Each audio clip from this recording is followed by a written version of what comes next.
بالعالمين وعلى آلہ وصحبہ اجمعین۔ جب آدمی صحیح سوجھ بوجھ، روشن بصیرت اور صحیح فکر و نظر کا حامل ہوتا ہے تو اس کا رشتہ اسلام سے بہت مضبوط ہو جاتا ہے، کیونکہ اسلام میں بڑی خوبیاں موجود ہیں۔ اسلام کے عقائد توحید کو عقل سلیم قبول کرتی ہے اور اس سے اسے بڑی راحت میسر ہوتی ہے۔ توحید اس اعتقاد کی دعوت دیتا ہے کہ پوری دنیا کا ایک ہی معبود حقیقی ہے جس کا کوئی شریک اور ساجھی نہیں۔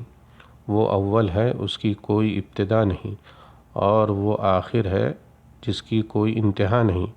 اس جیسی کوئی چیز نہیں، نہ ذات میں، نہ صفات میں اور نہ افعال میں۔ وہ اپنی نظیر آپ ہی ہے، واحد اور بے نیاز ہے۔ لیس کمثلہ شیء وہو السمیع البصیر۔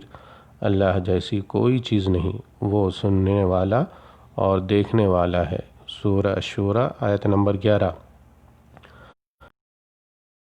کا وجود اور کسی بھی چیز کا وجود خود بخود نہیں ہوا ہے، نہ یہ خود اپنے آپ کو پیدا کرنے والے ہیں۔ مخلوق یوں ہی بغیر کسی پیدا کرنے والے کے پیدا نہیں ہوئی، بلکہ ساری مخلوق کو اللہ تعالیٰ نے پیدا کیا ہے، جو اکیلا، یکتا اور بے نیاز ہے۔ نہ اس سے کوئی پیدا ہوا، نہ وہ کسی سے پیدا ہوا، اور نہ کوئی اس کا ہمسر ہے۔ اللہ تعالیٰ کا ارشاد ہے، قُلْ هُوَ اللَّهُ أَحَدٌ اللَّهُ الصَّمَدُ لَمْ يَلِدْ وَلَمْ يُولَدْ وَلَمْ يَكُنْ لَهُ كُفُوًا أَحَدٌ۔ آپ کہہ دیجئے کہ وہ اللہ تعالیٰ ایک ہی ہے، اللہ تعالیٰ بے نیاز ہے، نہ اس سے کوئی پیدا ہوا، نہ وہ کسی سے پیدا ہوا، اور نہ کوئی اس کا ہمسر ہے۔ سورہ الاخلاص آیت نمبر 1 تا 4۔ واللہ تعالی اعلم۔ السلام علیکم ورحمۃ اللہ وبرکاتہ۔